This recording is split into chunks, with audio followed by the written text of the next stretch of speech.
You think you're free. You wake up, make choices, go about your life believing that your will is your own, that you decide what to do, what to feel, who to be. But let me ask you something. Have you ever wanted something you didn't choose to want? Have you ever felt an impulse you didn't invite? Have you ever made a decision and wondered why it felt like you had no choice at all? What if your freedom is a carefully crafted illusion? What if the choices you pride yourself on were never really yours? Baruch Spinoza didn't believe in free will, at least not in the way you've been taught. And once you hear what he believed instead, you may never see yourself or your so-called freedom the same way again. Because here's the truth, most people can't accept.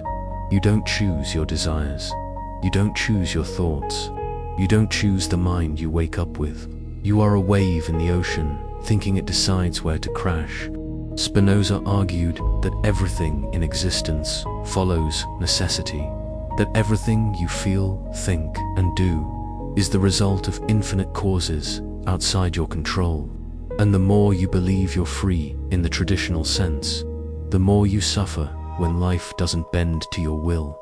That frustration you feel, that anger, that anxiety, that despair when things don't go your way. It comes from a lie. The lie that you are the sole author of your life, that you are in charge, that you are above nature instead of an expression of it. But what if there's another kind of freedom? One more honest, more powerful, more real. Spinoza believed in a freedom that doesn't come from control, but from understanding. When you understand the forces that move you, the reasons behind your actions, your emotions, your patterns, you stop reacting blindly. You stop being a slave to causes you refuse to see. And in that awareness, you begin to make different choices, not because you're free to choose anything, but because you finally see what was choosing for you. This is not comfortable. It's not popular, but it's true. So ask yourself, do you really know why you do what you do? Or are you just calling your conditioning freedom? You've been told your entire life that freedom is about choice. That to be free means to decide, to pick a path, to shape your future, to control your destiny. But if that were true, why do your choices so often betray you? Why do you promise yourself you'll change, and then repeat the same behaviors? Why do you regret decisions you felt certain about in the moment? Why do you feel like you're being pulled by something invisible, something you can't name, but can't resist? Spinoza saw what others refuse to admit. Most people are not free. They are driven by emotion, by impulse, by trauma, by habit. They live in reaction. They call their instincts decisions. They call their programming preference. They call their fear intuition. But beneath the surface, something deeper is happening. A chain of causes stretching back through time, through childhood, through culture, through biology, shaping every thought you think, every desire you feel, every word you speak. Spinoza didn't say this to shame you. He said it to wake you up. Because true freedom doesn't come from pretending you're in control. It comes from finally understanding what controls you. Think about it. You don't get to choose your genetics. You didn't choose your parents.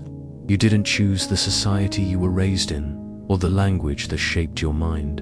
And yet, all of these invisible forces are working inside you.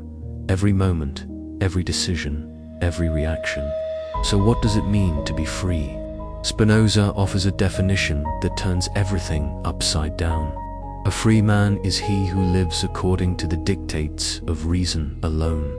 In other words, you are only free when you understand yourself deeply enough to no longer be ruled by what you don't see. When your actions are not knee-jerk.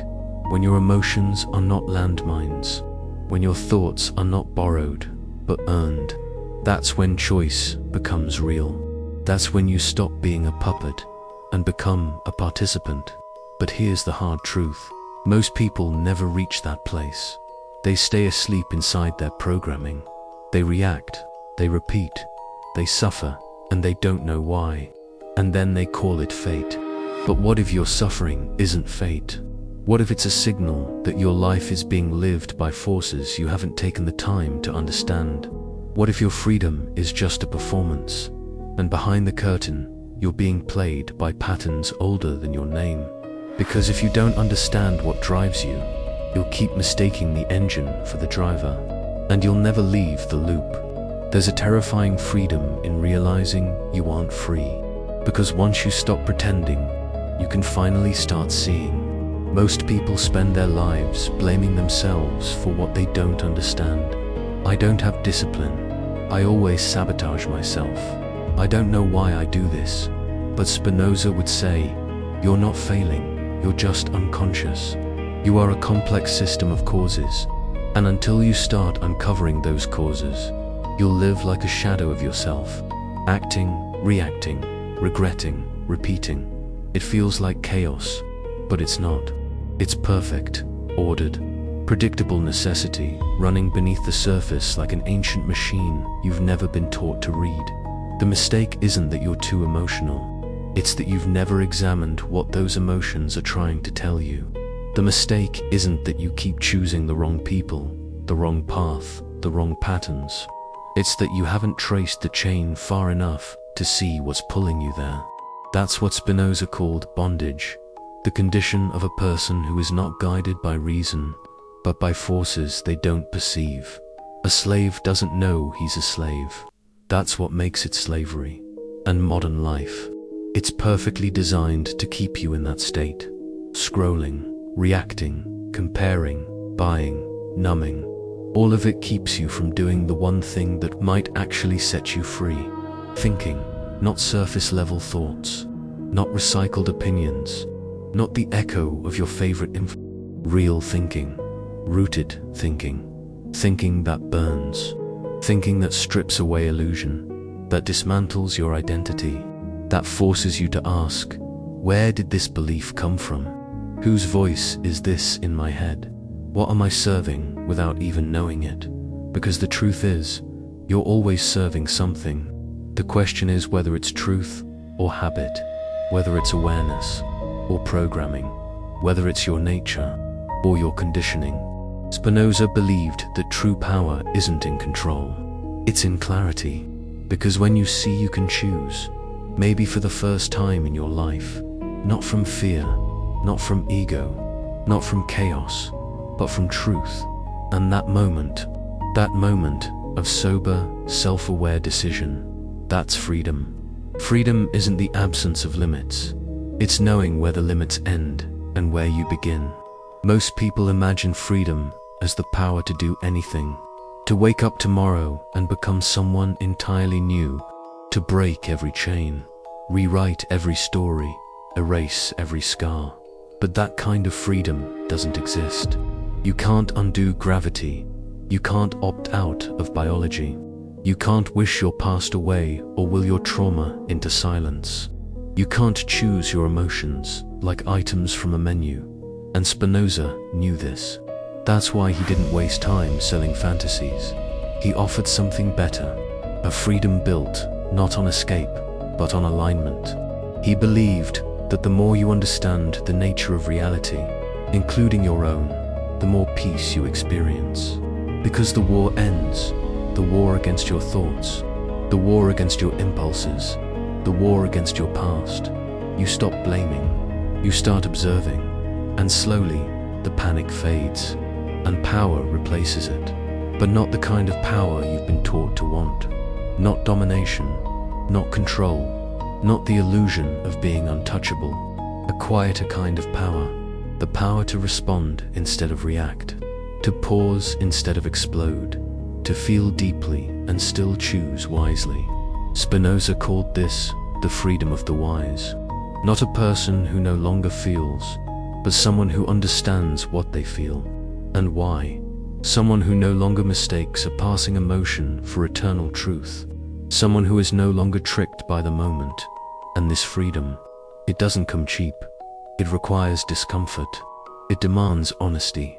It asks you to dissect the very things you thought defined you. Your beliefs, your desires, your wounds.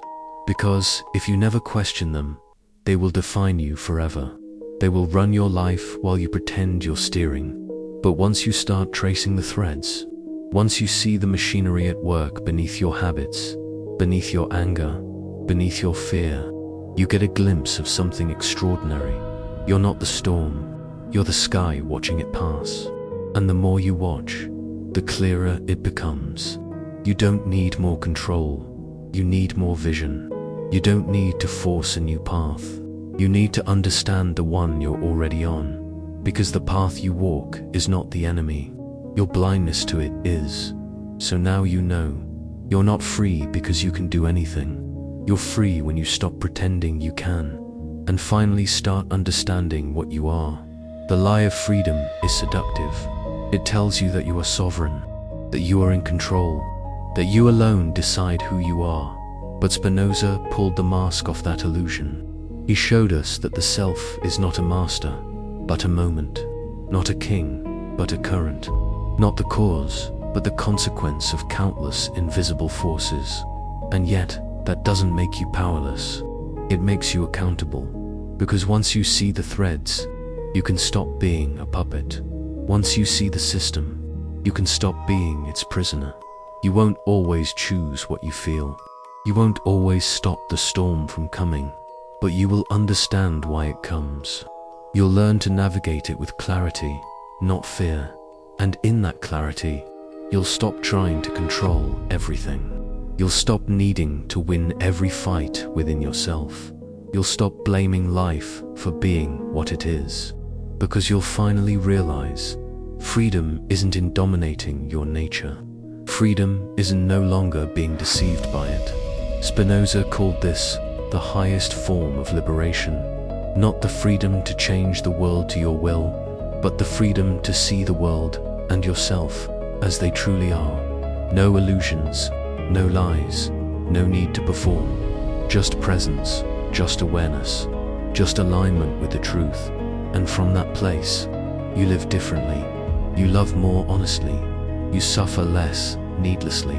And you begin, slowly, to become someone who is no longer moved by every shadow, but by light. So I'll leave you with one final question.